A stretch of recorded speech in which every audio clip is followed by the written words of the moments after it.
Hello everyone, this is Cabane the Christian. I want to talk to you more today about the messianic identity of Jesus, and we're going to look at some prophecies in Isaiah, and we're going to examine through the lens of these prophetic texts the question of whether the Messiah was supposed to be divine. Now you're noticing that I'm not numbering this series, and the reason I'm not numbering it is because I don't want to give an impression that I'm unfolding the idea of Messiah in a systematic way.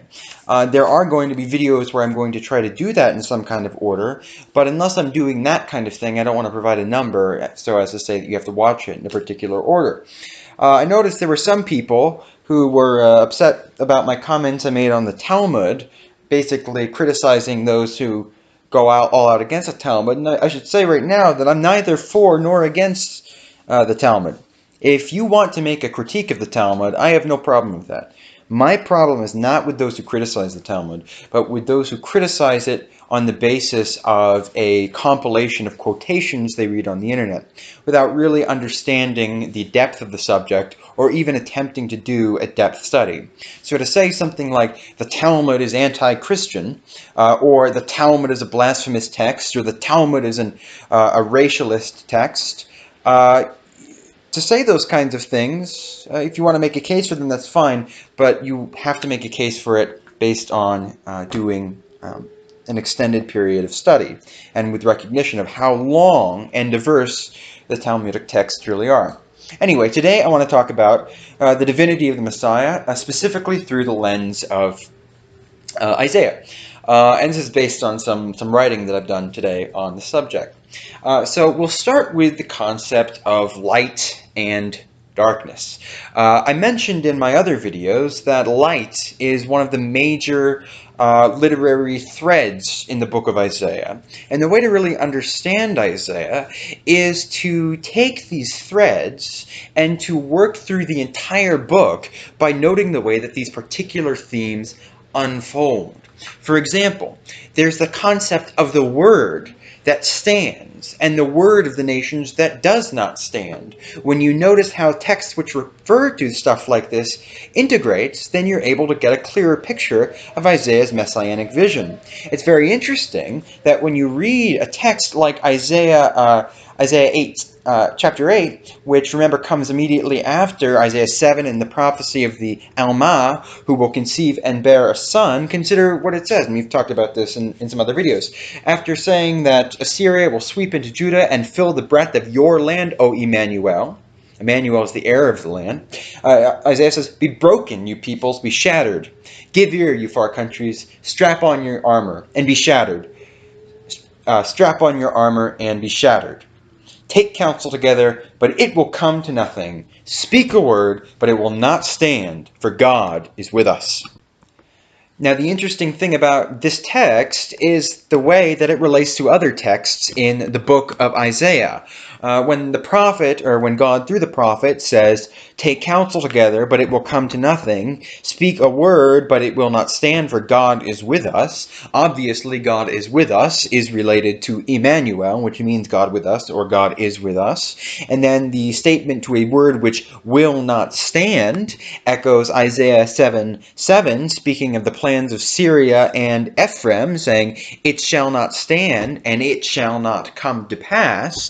And then the real question is, what is the time frame for the prophecy? Because according to many people, this can't be referring to Jesus because it's given as a sign to Ahaz. Now, I've dealt with this more extensively elsewhere, but just briefly, I want to make the point that the sign is given to confirm both parts of the word of Isaiah to Ahaz. And the part is number one, Ephraim and Syria will be broken. The house of David will indeed stand, which is the whole point of the passage. This is about the house of David. But it's also, if you will not be firm in faith, you will not be firm at all. That's the way the ESV translates it. It's a good translation because faith, believe, and firmness are related words. And so the word given to Ahaz says, On the one hand, yes, Ephraim and Syria, they will be defeated. But then on the other hand, it is that their defeat by Assyria is not a sign of your redemption. In fact, it is a sign of your destruction, because it says that when Assyria defeats Ephraim, northern kingdom, and Assyria, the Assyrian Empire versus Syria, two different states. When Assyria destroys Ephraim and Syria, that's not a sign Judah is safe. No, Assyria is going to sweep on into Judah. They're going to flood into Judah. And if you study the text carefully, you realize that the promise of Emmanuel is specifically chronologically situated after that great judgment has occurred. And some people say, well, in fact, the Assyrian judgment does not destroy Judah. It's the Babylonians which destroy Judah. And that's true. And this is another subject, but I want you to note that in Isaiah chapter 10, what we see is God promises to cut down the trees of Assyria, and he's slicing them apart. And then it says,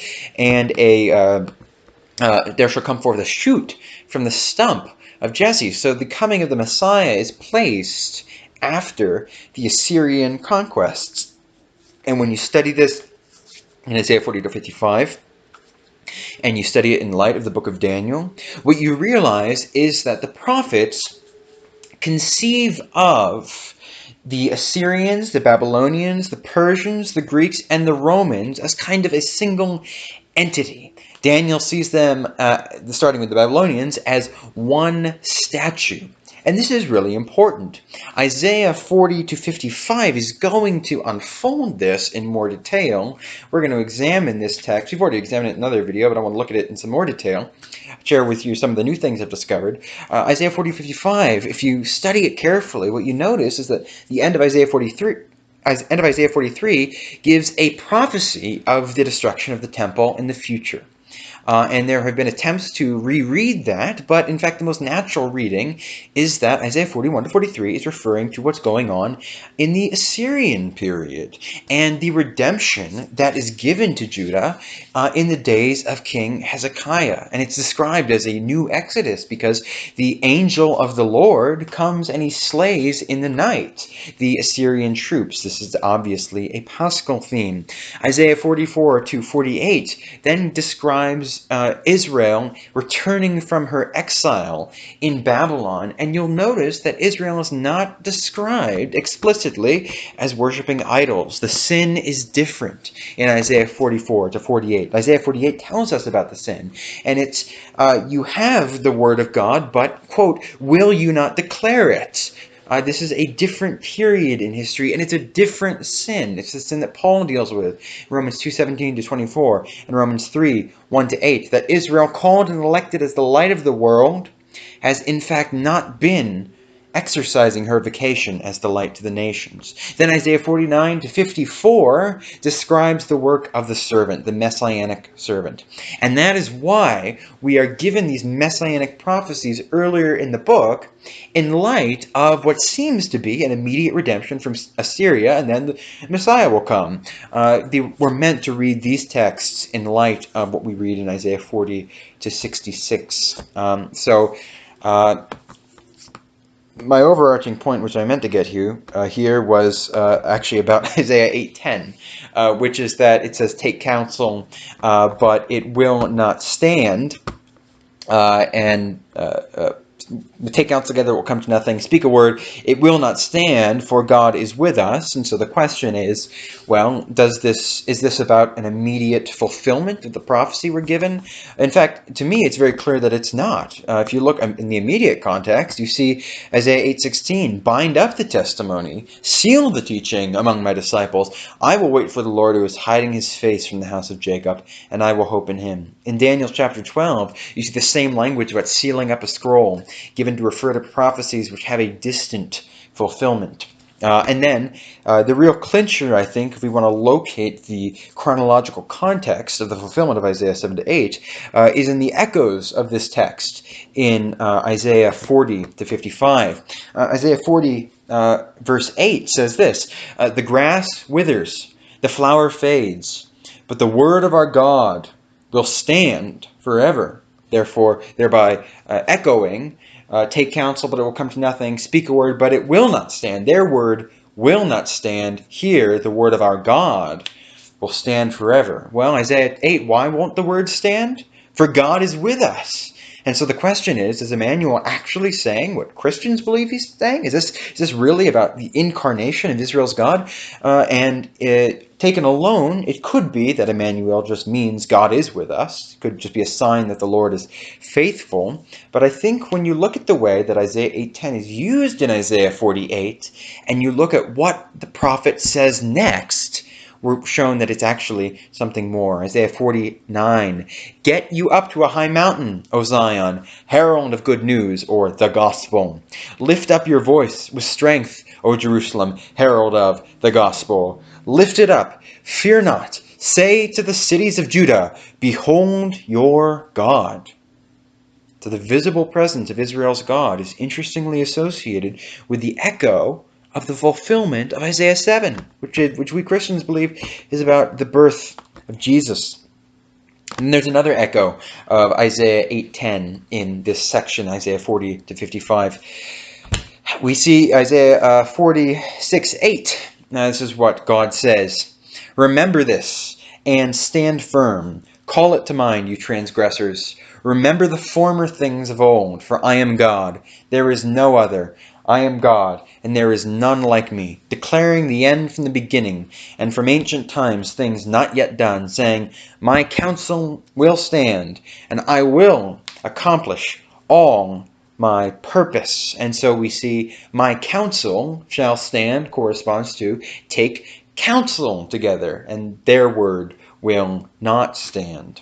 And then the prophet goes on, I bring near, this is verse 13, I bring near my righteousness, it is not far off, my salvation will not delay, I will put salvation in Zion, for Israel my glory. And so what is the ultimate referent of Isaiah 7 to 8? When we look at the way it's used intertextually, or intratextually, referring to echoes within the same book, well, the ultimate referent is the bringing near of God's salvation, which we know from the whole story of Isaiah 40 to 55 is brought to fulfillment in the servant of the Lord, Isaiah 53. The servant of the Lord who will be high and lifted up, who will be exalted, yet who is brought very low, who is marred above all the children of men, who is brought even to the grave and yet prolongs his days. And we read in Isaiah 53:2, he's like a root out of dry ground. Now, the word root in Isaiah is only used 8 times. One of the times it's used is in Isaiah 11. There shall come forth a shoot from the stump of Jesse, a branch from his roots shall bear fruit. And again in Isaiah 11:10. In that day, the root of Jesse, who shall stand as a signal for the peoples, of him shall the nations inquire, and his resting place shall be glorious. Well, so we've linked Isaiah 53 to Isaiah 11. We hear about Isaiah 11, the root of Jesse, and also the branch of Jesse, whose roots, a branch from his roots shall bear fruit. Well, where is this text used elsewhere in Isaiah? I'm going to point you to just 2 of them, because both of them tell us something that's very significant. Isaiah 27, 1 to 6. I'm not going to read the whole thing to you, but Isaiah 27:1. In that day, the Lord with his hard and great and strong sword will punish Leviathan, the fleeing serpent, Leviathan, the twisting serpent. He will slay the dragon that is in the sea. This is, in fact, the one we Christians call the devil. I am definitely going to make a video just on this subject, because there are many counter-missionaries among in Orthodox Judaism who say, Orthodox Jews, we don't believe in the devil as Christians do. It's a Gentile concept. In fact, it is very clearly present in intertestamental Judaism, and it is rooted in the Scriptures. But here we see in Isaiah 27, we see Leviathan, the twisting serpent. We hear about the serpent of Genesis chapter 3. And in the book of Job, it starts with the Satan, the accuser, and it ends with this dragon, Leviathan. And they're associated in the literary structure of the book of Job. In fact, if you look at the word nachash, which is the word for serpent in Genesis chapter 3, and I believe in Isaiah 27 as well. Let me give this a look. 27.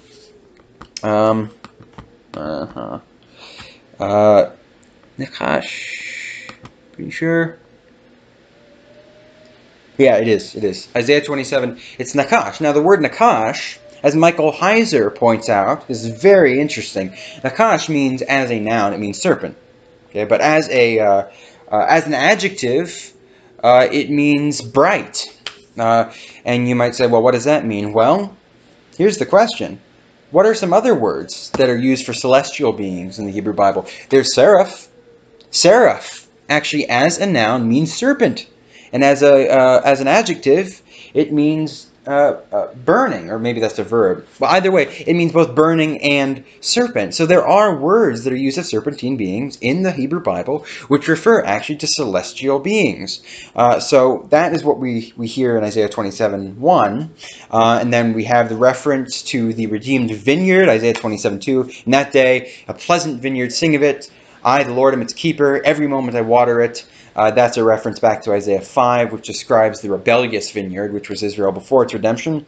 Then in 27:6, we have the text which echoes most strongly Isaiah 11. Isaiah 11 said, a branch from the stump of Jesse will bear fruit. Isaiah 27:6, in days to come, Jacob shall take root, Israel shall blossom forth and put forth shoots, and fill the whole world with fruit. So we see that there's the Messiah. Isaiah 11 is one of the most kind of agreed upon messianic texts in the Hebrew Bible. There's the Messiah in Isaiah 11, who is a branch from the stump or the root of Jesse, and he will bear fruit.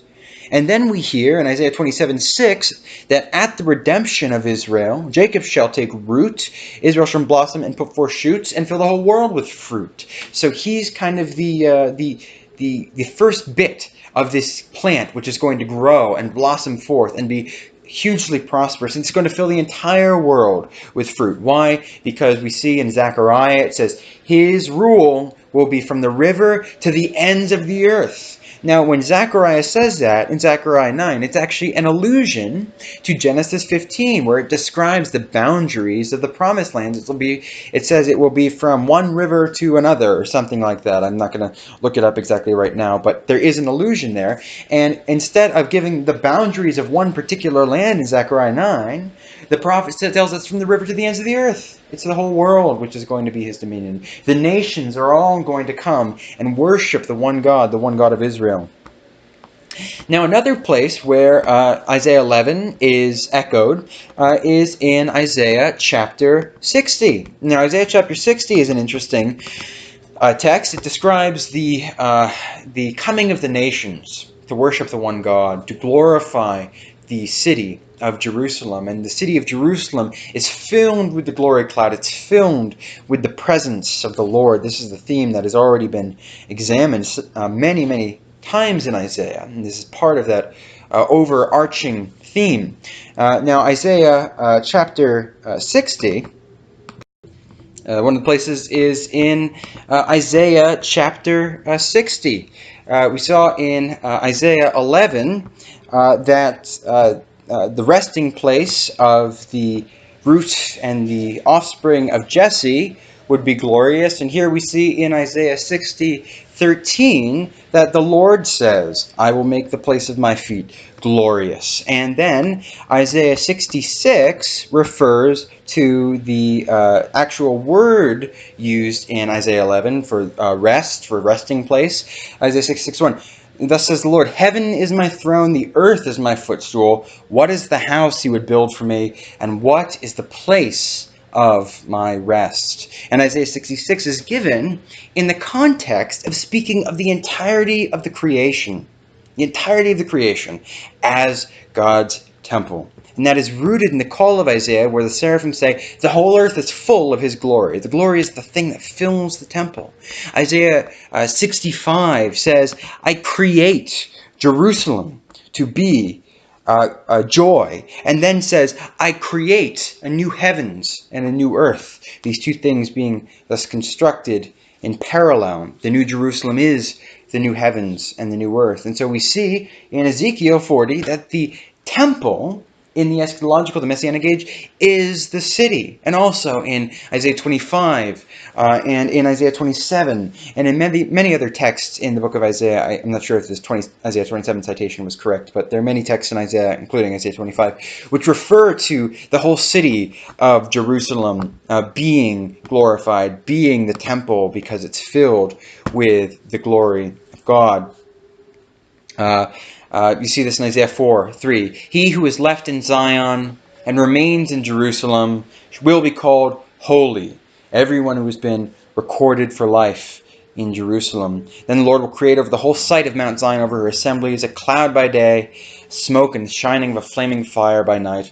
For over all the glory there will be a canopy. There will be a booth for shade by day from the heat, a refuge and a shelter from the storm and the rain. And very interestingly, in Isaiah 4:2, what does it say? In that day, the branch of the Lord shall be beautiful and glorious, and the fruit of the land shall be the pride and the honor of the survivors of Israel. So we see these things are linked together. So we've looked at kind of this whole series and network of texts. We've gone back and forth. Now I want to get to what actually I originally meant to talk about in this video, which is kind of a little more of a textually in order analysis of the way that Isaiah does what he does. We'll start with the theme of light.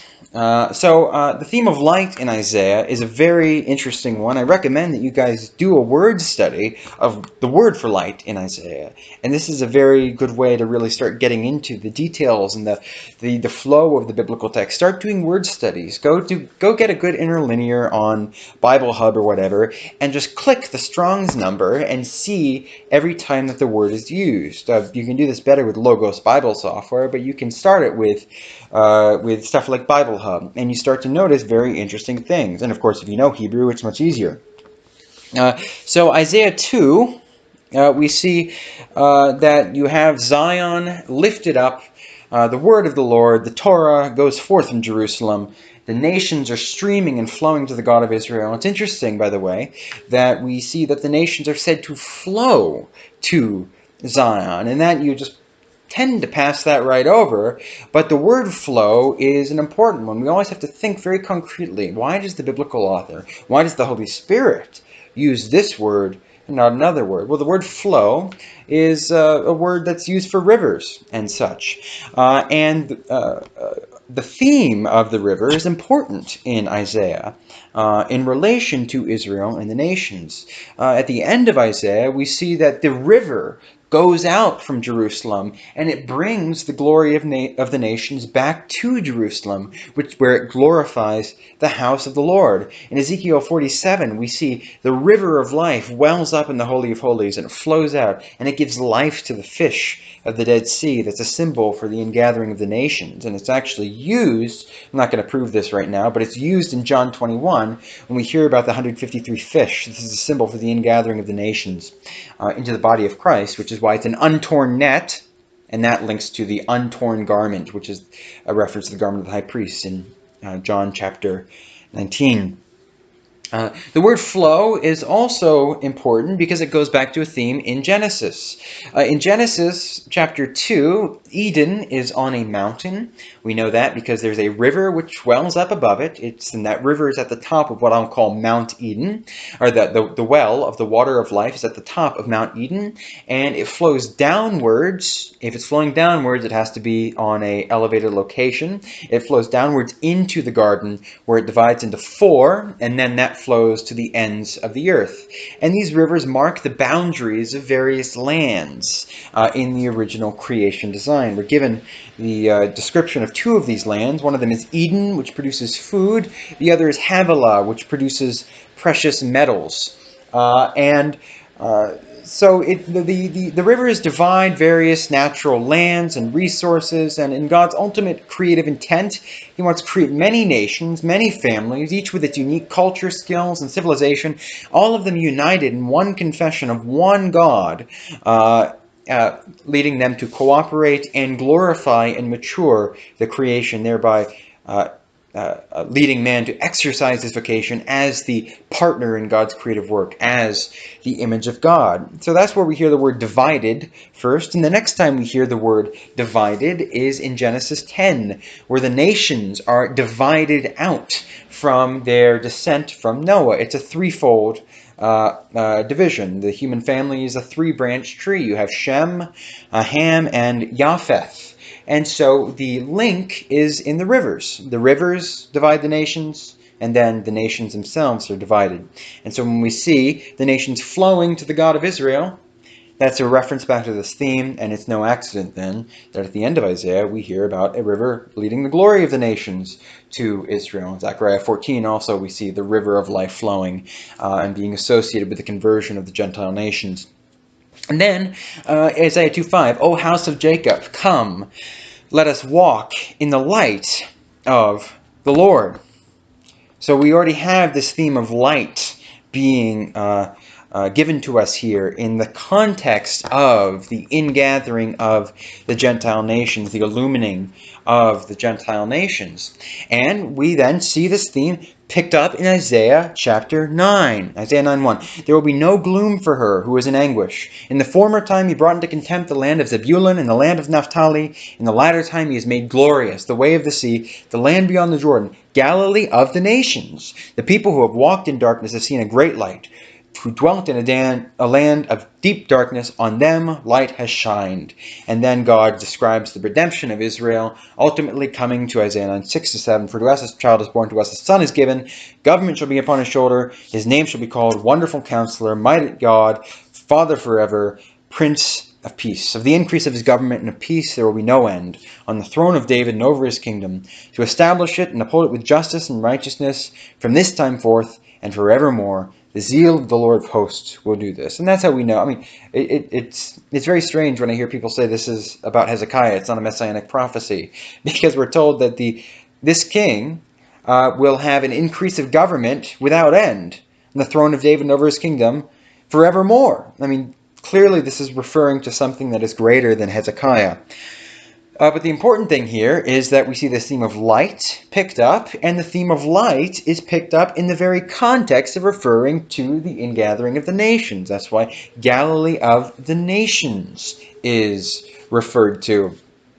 And the specific characteristics of Israel's redemption, things like the rod of his oppressor you have broken as on the day of Midian, references to the land of Zebulun. As James Jordan has shown in his commentary on Judges, this is actually a series of references to various narratives in the book of Judges. It's very interesting the way this works. In the book of Judges, we're told about the Spirit. The word Spirit is used 7 times, and it comes to grip and then rest upon the various judges. And so when we hear about the Spirit resting upon King Messiah in Isaiah 11:2, it's part of that overall theme. And in Isaiah 7:14, when the prophecy is given, the Lord himself will give you a sign. Behold, the Almah shall conceive and bear a son, shall call his name Emmanuel. Judges 13 is what the prophet is quoting from right here. Judges 13 is the birth announcement of Samson. The birth announcement of Samson is, of course, a sign because Samson's mother is barren. It's a miraculous birth. Matthew, when he quotes Isaiah 7, in the same context, he refers to, you shall call his name Jesus, for he shall save his people from their sins. This is an echo of Judges 13 as well, when Samson began to save Israel from the hand of their enemies.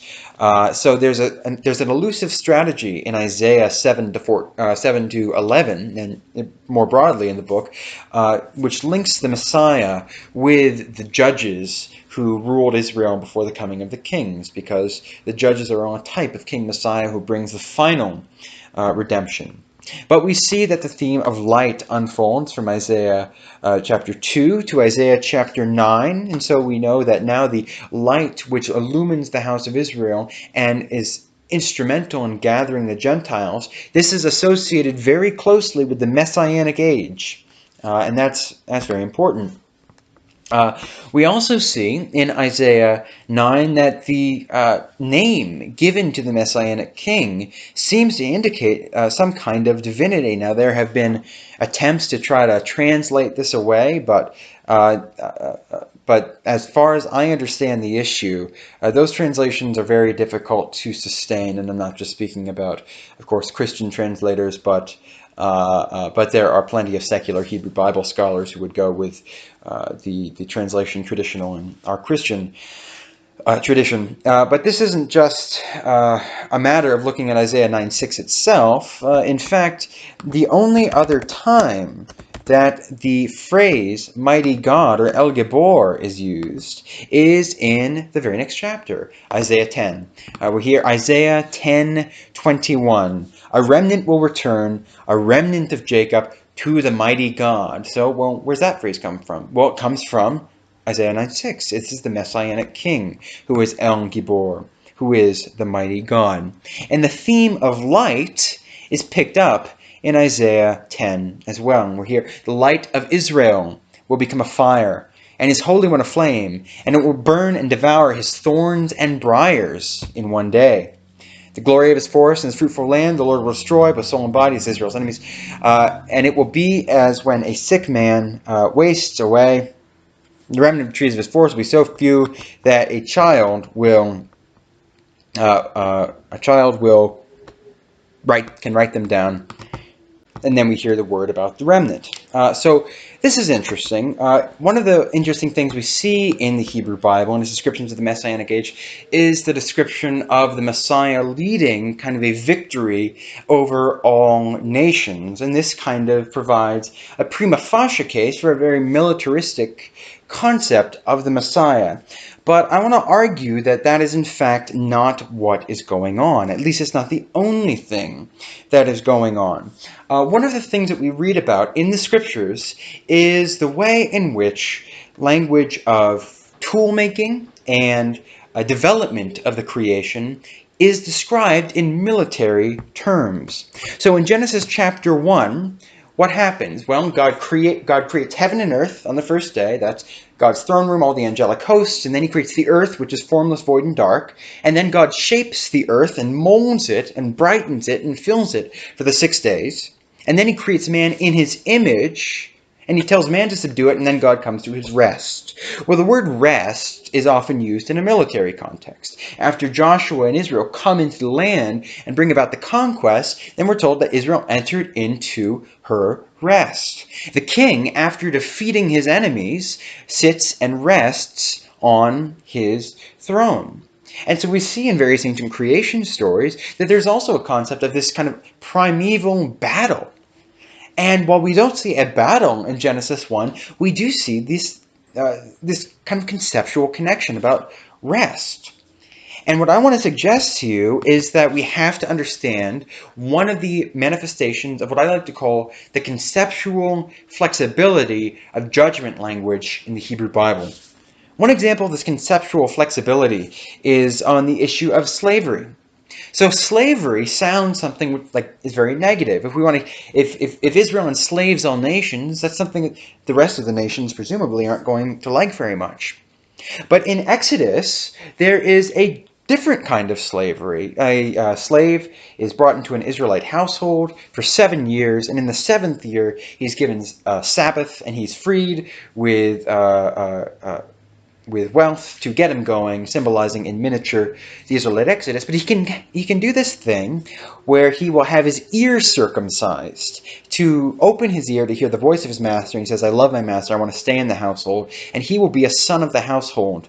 Basically, he is reborn at the doorpost. The doorpost is a symbol of birth in the Bible. Birth announcements are often at doorposts. And so he has this circumcision of the ear at the doorpost, and he's reborn as a son of the household. Likewise, there's the theme of fire, which is particularly relevant in Isaiah 10. The fire, which is from the tabernacle, is the very fire which destroys the city of Jericho. We're told that Israel takes from the fire the material which burns the city of Jericho to the ground.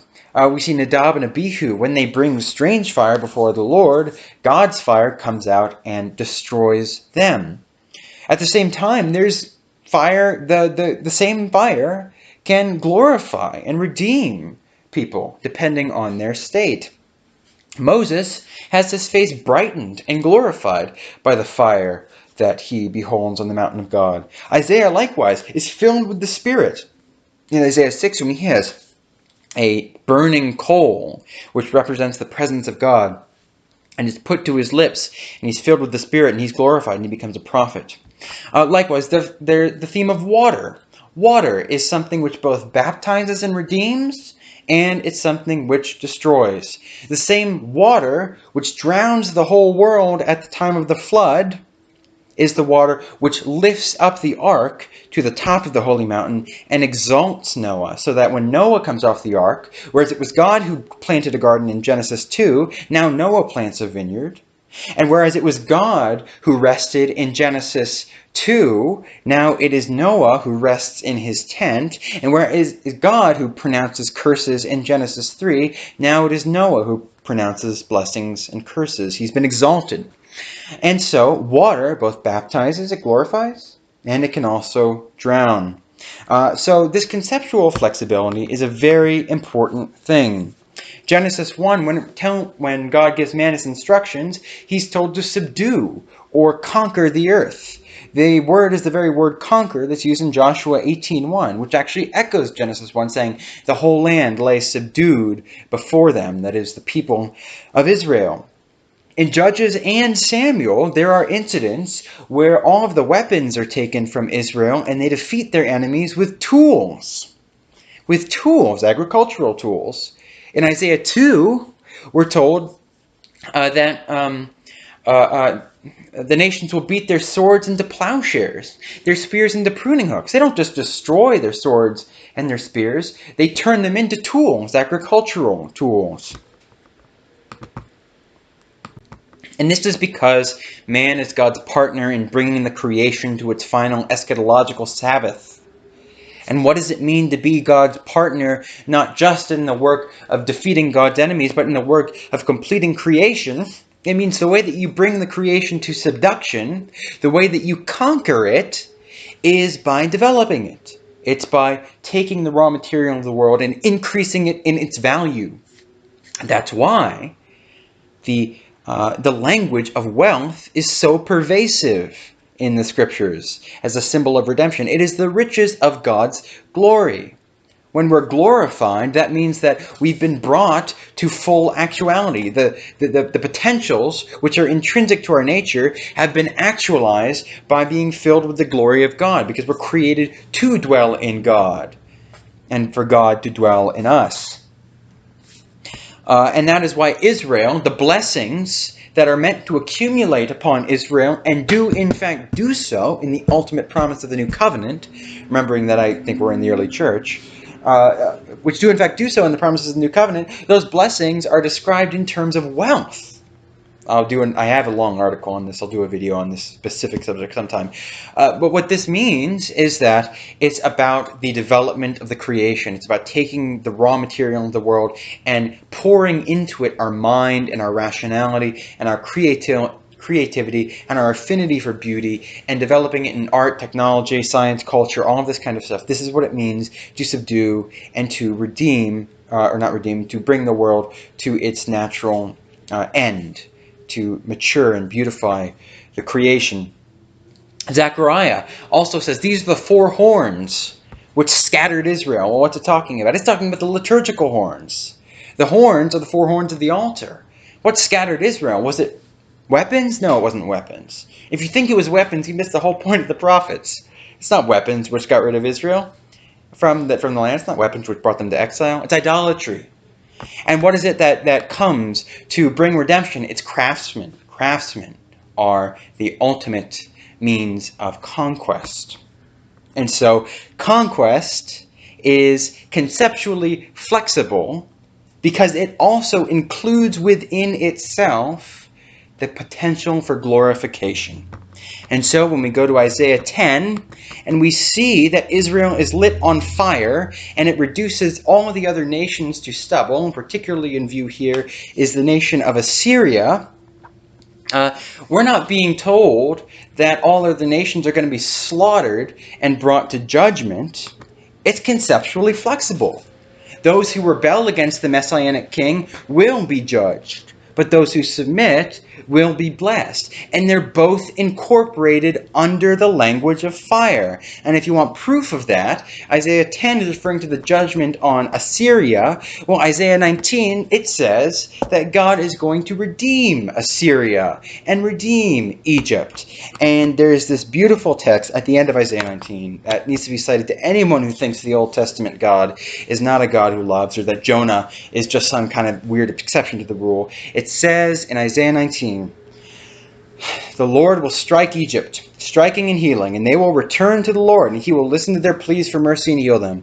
And that day there will be a highway from Egypt to Assyria, and Assyria will come into Egypt, and Egypt into Assyria, and the Egyptians will worship with the Assyrians. And that day Israel will be the third with Egypt and Assyria, a blessing in the midst of the earth, whom the Lord of hosts has blessed, saying, Blessed be Egypt, my people, Assyria, the work of my hands, Israel, my inheritance. Now this is a symbol. It would be a mistake to take this text and try to make a bunch of applications to contemporary Egypt or whatever nations are considered the successor states to the Assyrian Empire. The oracles against the nations or about the nations should be understood symbolically, and this is how Isaiah meant us to understand them. Egypt and Assyria are selected because Egypt is the nation from whom Israel had her first exodus. Assyria is the nation which is sending the northern kingdom into exile, and they're going to need another exodus. And God is saying that he's going to bless Israel, Egypt, and Assyria, which is a cipher to refer to all nations. And so when Israel is set alight, this returns back to Isaiah 9, where the Messiah is the one who exercises the role of lightening the nations, which goes back to Isaiah chapter 2, which refers to the nation streaming to the God of Israel. Come, house of Jacob, let us walk in the light of the Lord. And so we see this theme marching forth. It's God wants to illumine the nations, bring them to worshiping the God of Israel. He will do so through the Messiah, who is the one who brings light to those who dwell in darkness. Those who are in the Messiah also are set alight and shine to all nations, which, remember, is what we're told in Isaiah 27. Isaiah 11, the branch from its root shall bear fruit. Isaiah 27, the Jacob shall like root and fill the whole world with fruit.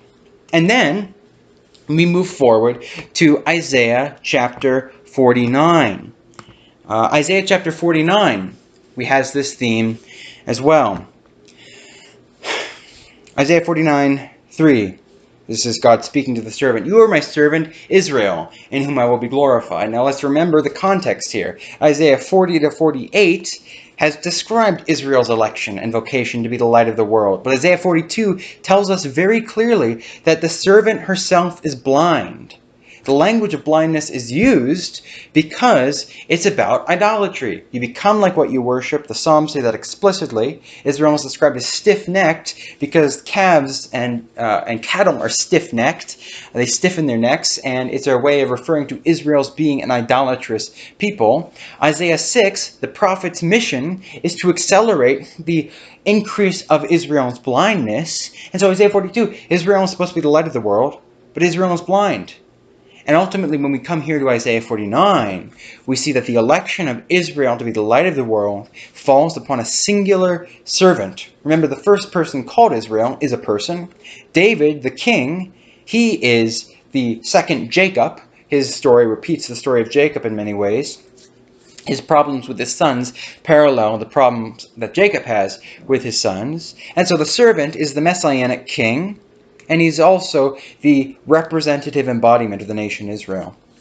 Isaiah 49:4. But I said, that's the servant, I have labored in vain, I have spent my strength for nothing in vanity, yet surely my right is in the Lord, and my recompense with my God. And now the Lord says, He who formed me from the womb to be His servant, to bring Jacob back to Him, that Israel might be gathered to Him. That's how we know, by the way, that this servant isn't identical with the nation considered corporately, because he is the one who brings about the gathering of Israel. Now tell me, who gathers Israel? This is a messianic task. The gathering of Israel is the preeminent messianic task. Deuteronomy 30 tells us the gathering of Israel is the hope of all the prophets. The gathering of Israel is what happens in the messianic age. And remember what I said in my opening videos, which is that the gathering of Israel, according to the prophets themselves, includes the gathering of the nations. And this is a narrative Paul beautifully unfolds in Romans 9 to 11. We'll have to go through that text as a whole some other time, because that really stitches all this stuff together. Anyway, this is obviously the Messiah. I say obviously because of the stuff I've said before, but if you haven't heard that, I don't blame you if you say, well, what are you talking about, obviously? We'll talk about it more.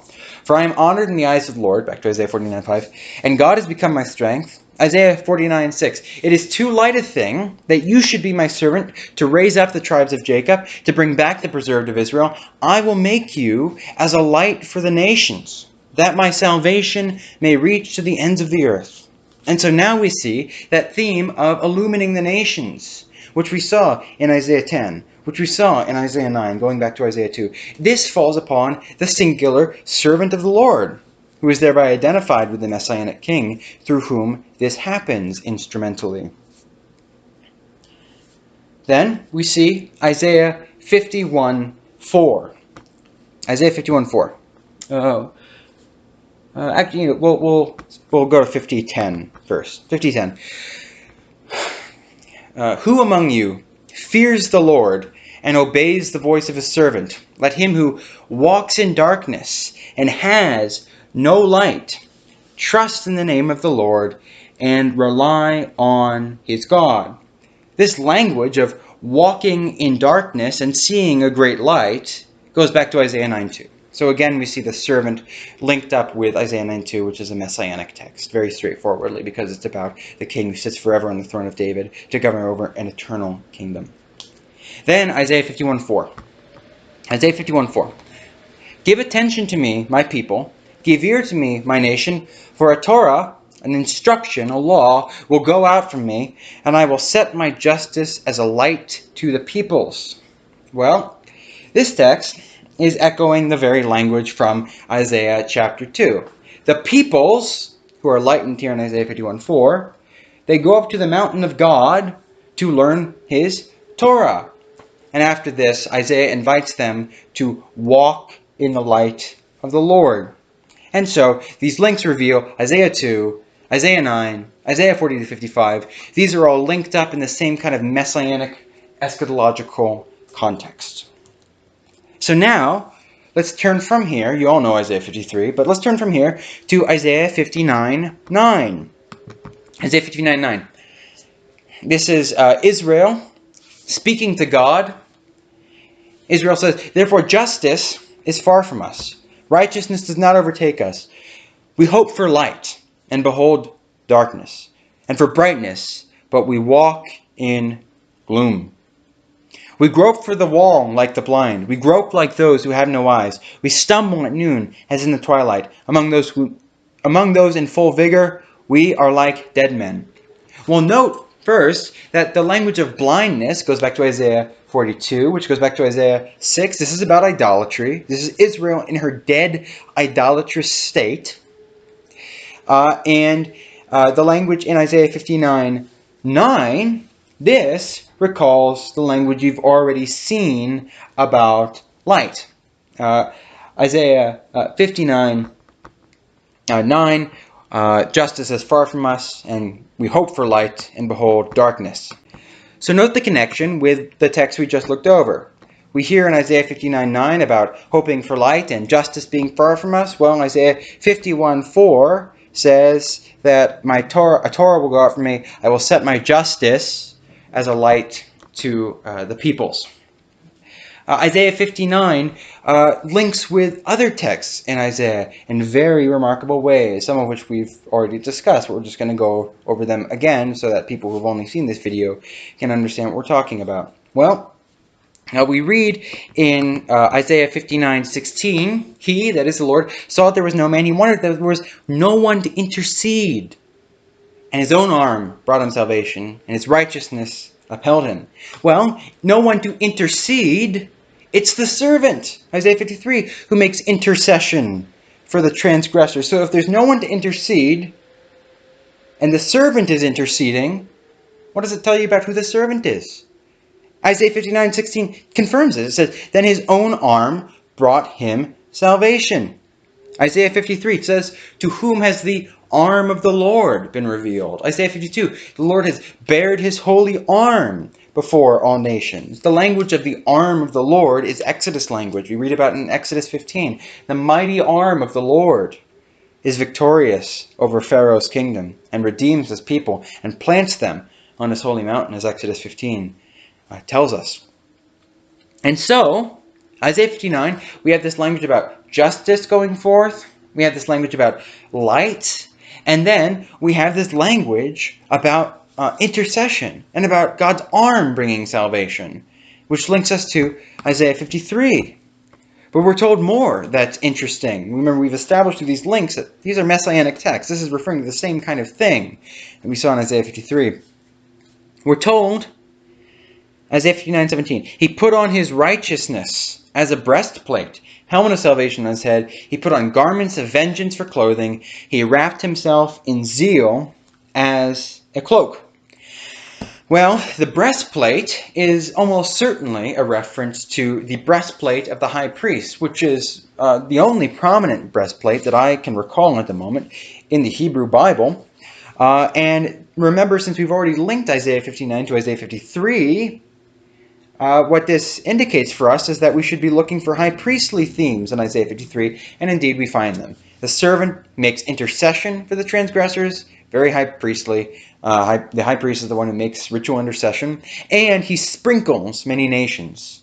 The sprinkling of the nations is a reference to what happens on the Day of Atonement, when the high priest ascends up the tabernacle and then the temple, sprinkling it clean.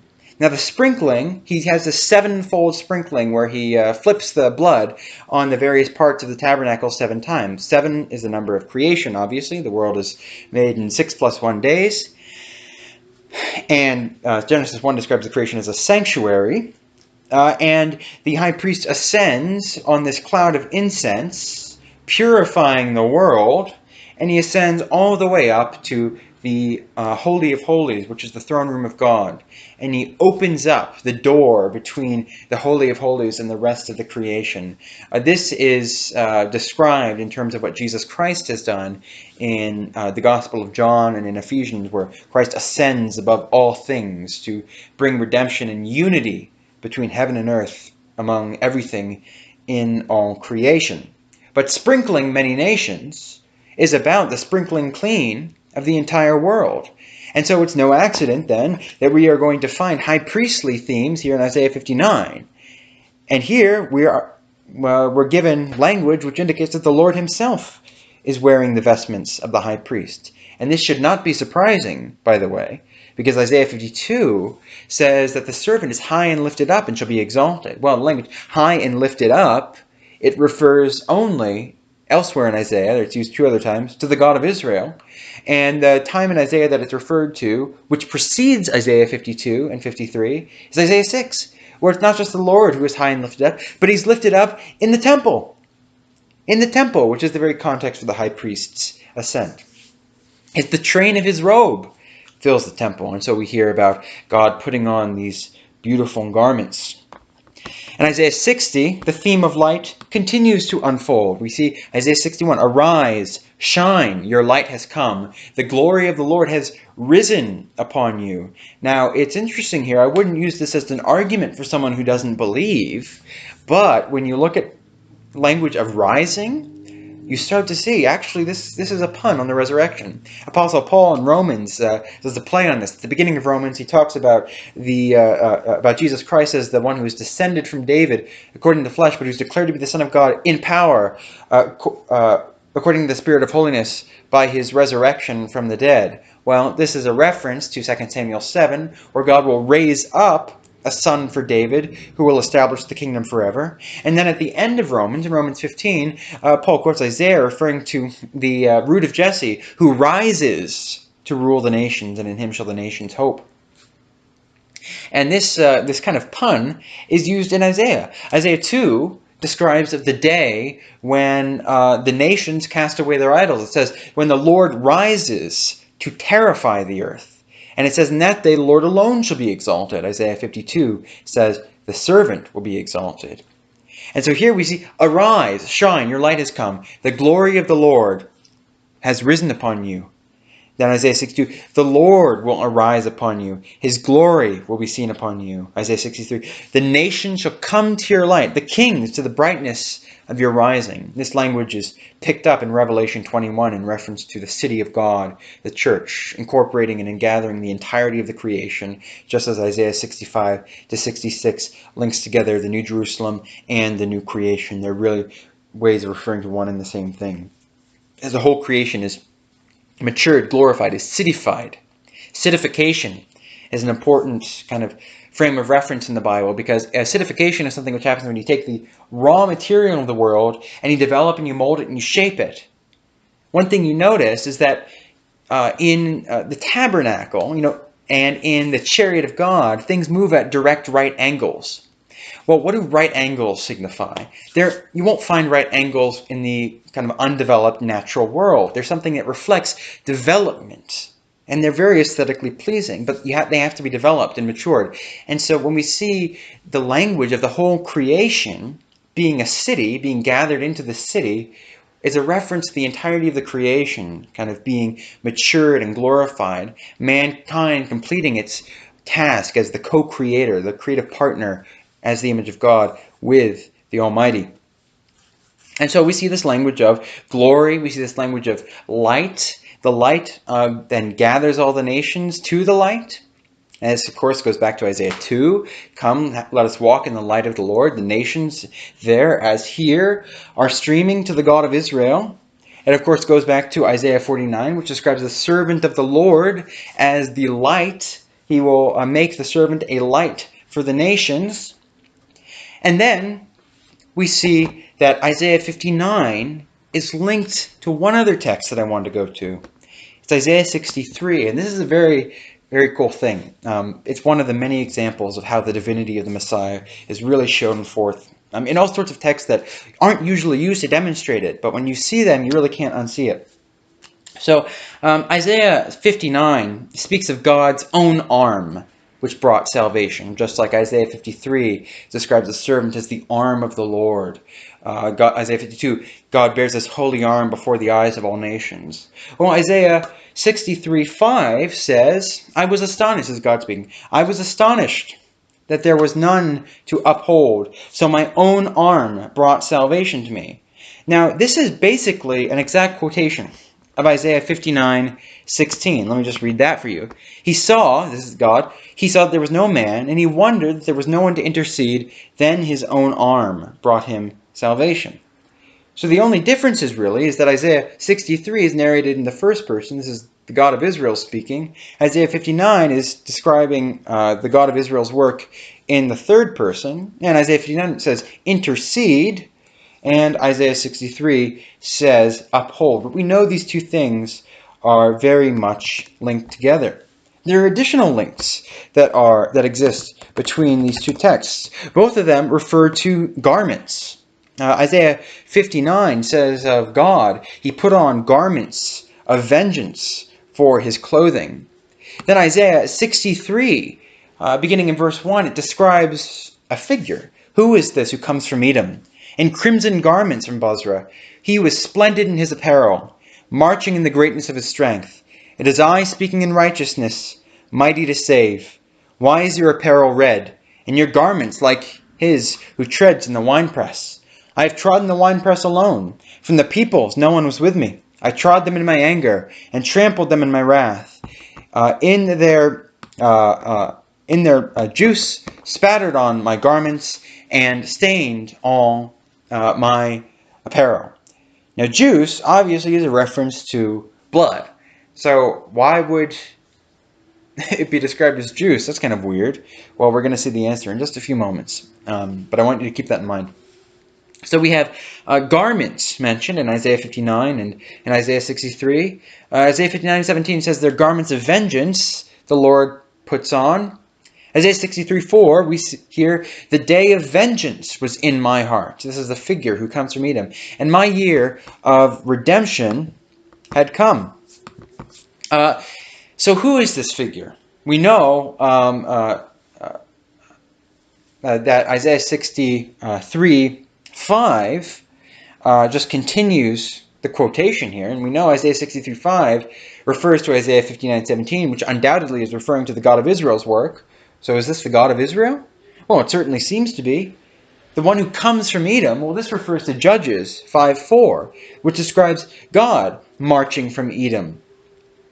But this creates a very interesting dilemma for those who wish to say that the Hebrew Bible says nothing about a divine Messiah. And here's the dilemma. Remember what I said about the reference to blood as juice and why that is? Well, the reason why is because Isaiah 63 is not only a reference to Judges 5, which clearly identifies the figure of Isaiah 63 as the God of Israel. Isaiah 63 is also a reference to Genesis 49:8-12. So I'm going to read this in full. Judah, your brothers shall praise you. Your hand shall be on the neck of your enemies. Your father's son shall bow down before you. Judah is a lion's cub. From the prey, my son, you have gone up. He stooped down, he crouched as a lion and as a lioness. Who dares rouse him? The scepter shall not depart from Judah, nor the ruler's staff between his feet, until tribute comes to him, and to him shall be the obedience of the peoples. Binding his foal to the vine, his donkey's colt to the choice vine, he washed his garments in wine, and his vesture in the blood of grapes. His eyes are darker than wine, and his teeth are whiter than milk. Now this is a messianic text. It's been traditionally understood as such, and it's obvious as to why. The Messiah comes from the line of David. Judah is the ancestor of David. He's described as having a scepter. To him belongs the obedience of the peoples. So this is a messianic text, and it's an important one. It's echoed throughout the Hebrew Bible. So why does Isaiah refer to blood as juice? Well, it's from Genesis 49:11, where it refers to the blood of grapes. So, blood of grapes. And this is not the only echo. If this was the only thing, I could see you saying, well, maybe I don't see it. But in fact, there is...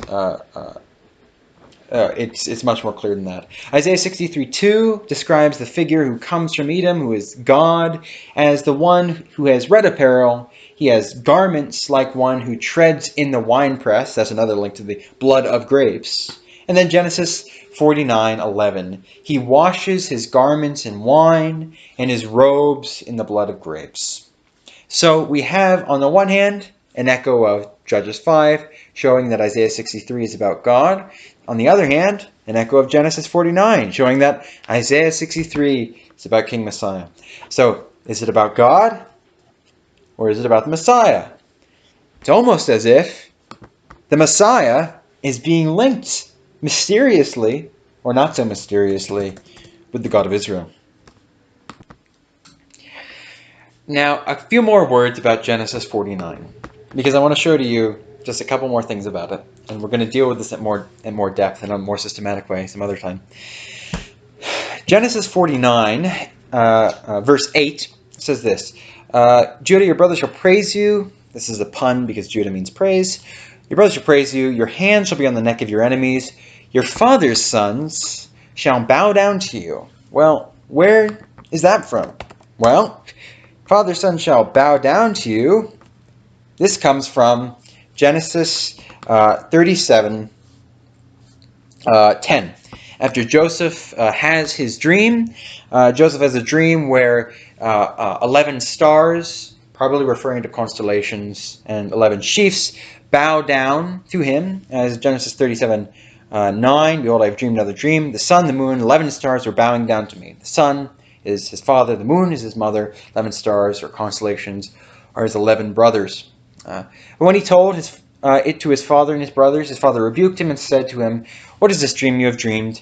Shall I and your mother and your brothers indeed come to bow ourselves to the ground before you? This in turn is likely a reference to Genesis 27:29. This is where Isaac is blessing Jacob. Let people serve you and nations bow down to you. Be Lord over your brothers. May your mother's sons bow down to you. Cursed be everyone who curses you. Blessed be everyone who blesses you. So Jacob obviously is personally embodying Israel as the father of the whole nation. And the corporate destiny of the nation Israel kind of is described as being mediated through Joseph. And then in Genesis 49, the ultimate inheritance of Judah is described in the very terms that describe Joseph in Genesis 37. So what we should be looking out for is the possibility that the whole story of Joseph is typological and foreshadows the coming of the Messiah, because we know the Messiah is the one from the line of Judah, 49, 8-12, and yet he is linked in this way with the whole story of Joseph. And in fact, Joseph is kind of the book of Genesis tells us the whole story of human history. You begin in a garden. They're not allowed to eat the tree of knowledge of good and evil. God wants to mature mankind, eventually give them the tree of knowledge of good and evil. We've talked about that elsewhere. I've proved it elsewhere, but it's very, very clear. Joseph is the one who actually does become wise. Pharaoh seeks a wise and discerning man. He puts on him royal garments. The tree of knowledge of good and evil refers to the tree of kingship. It's a royal term, as royal terminology, discerning between good and evil, as 1 Kings 3 says. And then by the end of the book, mankind is back in the garden. Joseph and his brothers live in the land of Goshen, according to Genesis 13:10, is like the garden of the Lord. At the end of the book of Genesis, Joseph says to his brothers, "You meant it for evil, but God meant it for good." So Joseph now has the wisdom to really interpret history and to interpret its inner meaning. He has the knowledge to discern between good and evil, which is why he's wise enough to rule. And he's feeding all the nations. He's produced this great harvest. Remember, Adam was meant to go out into the world and to harvest and mature and develop the world and to bring it as tribute to God. And now Joseph is the one who accomplishes that work typologically and producing this great harvest and feeding all the nations. This is the whole story of the world. And this figure, Joseph, is then linked to the one from the line of Judah. Judah's son is the one who is actually going to accomplish this. And this is just something which is occurring on a larger scale than what we saw in Genesis chapter 5. God promises to Adam and Eve, or to Eve specifically, a seed. The serpent and his deception of Eve brought death into the world. But God says, I'm going to give you a seed who's going to crush the head of the serpent. And then Adam calls her mother of all living. Mother of all living is a redemptive term. It's not just saying she's the mother, or it's not saying at all, you're the mother of all humanity. It's referring to her role as mother of the redemptive seed who crushes the head of the death-dealing serpent. And so, the story of that seed runs through the genealogies given us in Scripture. And so we are told in Genesis 5, 28-29, when Lamech lived 182 years, he fathered a son, called his name Noah, means rest, saying, out of the ground the Lord is cursed, this one shall bring us rest from our work, from the painful toil of our hands. So this is about the curse that is pronounced in Genesis 3 after the fall. And Lamech is saying of Noah, he's the one who's going to bring us rest. He's going to bring us Sabbath. Typologically speaking, we're meant to understand that this is signifying the ultimate reversal of that curse. Noah is a type of Joseph, because what does Noah do? He builds the ark. He gathers seed from all kinds of food onto the ark. And then when the flood comes on the face of the whole earth, he is redeemed. He is exalted. Well, Joseph, he gathers all kinds of food into the ark of Egypt. And then we're told a famine came upon the face of the whole earth. Same language. The famine is a kind of flood. And Joseph is a kind of Noah. But unlike what happens in the flood, where everyone is destroyed, in the story of Joseph, all nations are redeemed. And that goes back to what we read in Genesis chapter 12, where God says to Abraham, I will bless you, I will bless those who bless you, and him who curses you I will curse, and in you shall all the families of the earth be blessed. Now that itself is an echo of what we read in Genesis 8:19. Every beast, every creeping thing, every bird, everything that moves on the earth went out by families from the ark. And this is in the context of God giving a blessing to Noah. It says in Genesis 9, God blessed Noah and his sons, and he blesses everything that is with Noah. So, this is the biblical theological root of the typology of the church as the ark. So Noah is the one who undoes that curse that is referred to in Genesis 3. He builds this ark. Joseph is a fulfillment of Noah. Joseph builds this ark and he feeds all the nations. And then Joseph is associated with the seed from the line of Judah. So we'll talk more about this later. But remember, who is Joseph? Joseph is the brother of Israel, who is rejected by his brothers, but he's exalted to rule over all the nations. And he feeds and redeems and enlightens all the nations. And in the end, he's accepted by his brothers as they recognize all this time we thought you were dead, but really you were alive and you were for our good and for our blessing. This is, a pretty striking type of Jesus in his relationship to the nations and to his family, according to the flesh, the Jewish people. And so one more text, which echoes Genesis 49. That text is Zechariah chapter 9. Okay, so Zechariah chapter 9 is also a pretty well-known messianic text. Here it is, Zechariah 9:9. Rejoice greatly, O daughter Zion. Shout aloud, O daughter Jerusalem. Behold, your king is coming to you. Righteous and having salvation is he. Humble and mounted on a donkey, on a colt, the foal of a donkey. I will cut off the chariot from Ephraim, the war horse from Jerusalem. The battle bow shall be cut off. He shall speak peace to the nations. His rule shall be from sea to sea, and from the river to the ends of the earth. And as for you, because of the blood of my covenant for you, I will set your prisoners free from the waterless pit. So, several things that should be mentioned here. First, as we referred to earlier in the video, his rule shall be from sea to sea, from the river to the ends of the earth. Not just from the river to the extent of the promised land, but to the whole creation. The inheritance has been expanded. That's why Paul says, Romans 4, Abraham is the heir of the world. So, the Messiah, he's the fulfillment of Israel. He inherits Israel's election. He inherits the whole world. Psalm 2 says this clearly. God gives the king on Zion, the nations, as his inheritance. Another thing, Zechariah 9:11 refers to the blood of my covenant with you, referring to Exodus 24:8, where Moses sprinkled the blood on the elders of Israel and said, this is the blood of the covenant. So we have the renewal of the covenant that is going on here through the coming of the Messiah. Now it's Moses who sprinkles the blood of the covenant, right?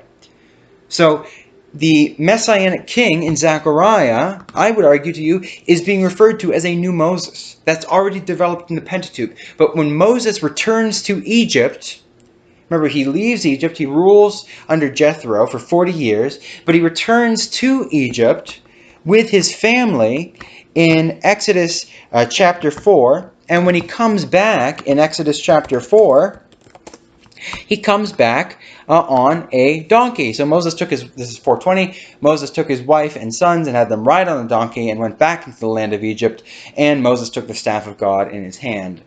So we're being given, I think, an echo of this text in Zechariah 9.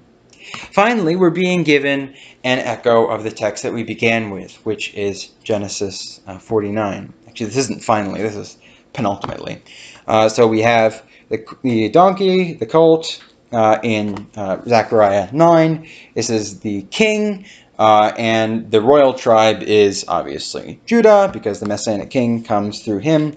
And we hear in Genesis 49:11, binding his foal to the vine, and his donkey's colt to the choice vine. He has washed his garments in wine, and his vesture in the blood of grapes. Now, we're given one more echo in Zechariah 9. So we know it's referring to the Messiah. It's a new Moses because of its echo of Exodus 4:20. It's the one who brings the renewal of the covenant because of its echo of Exodus 24:8. And it echoes one more text in the book of Zechariah itself. And the text is Zechariah 2. Zechariah is about the coming of the glory to dwell with the people of Israel. And in Zechariah 2, this is one of only 3 texts in the Hebrew Bible where God tells Zion to sing and to rejoice. Okay, remember Zechariah 9:9 said, "Rejoice greatly, O daughter Zion, shout aloud, O daughter Jerusalem." Well, Zechariah 2:10 says, "Sing and rejoice, O daughter Zion, for behold, this is God speaking, I come, and I will dwell in your midst, declares the Lord." So in Zechariah 2, as Zion sings, God comes to dwell with them.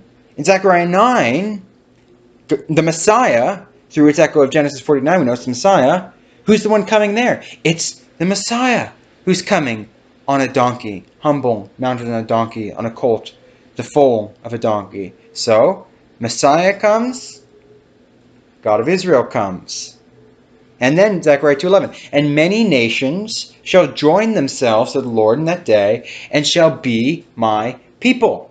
And I will dwell in your midst, and you shall know that the Lord of hosts has sent me to you." So some kind of curious language there, which may be suggestive of the Trinity. But it depends on how we understand the relationship of the kind of angel who's speaking to the prophet to the God of Israel who's giving these messages to the angel. So I don't want to put too much on that, but it's perhaps suggestive. But note, we have the God of Israel. He comes to dwell with the people. Then many nations join themselves to Israel in that day. Well, in Zechariah 9, the one who is coming is the messianic king. And we are also being given a prediction of rule over the nations. "He shall speak peace to the nations. His rule shall be from sea to sea, from the river to the ends of the earth." So these texts are linked together in many, many ways. And so we're being shown, just as in Isaiah 63, which combined a text about the God of Israel with a text about the Messiah. The same text, in fact, Genesis 49. In Zechariah 9, we have Genesis 49 combined with Zechariah 2, mystically identifying, or not so mystically identifying, the Messiah with Israel's God. So, I hope you've enjoyed this video today. I hope you've gotten something out of it. I know it might have been a little convoluted, but it's the Bible. It's a huge book, and it's all very, very deeply interconnected. So, thank you for listening.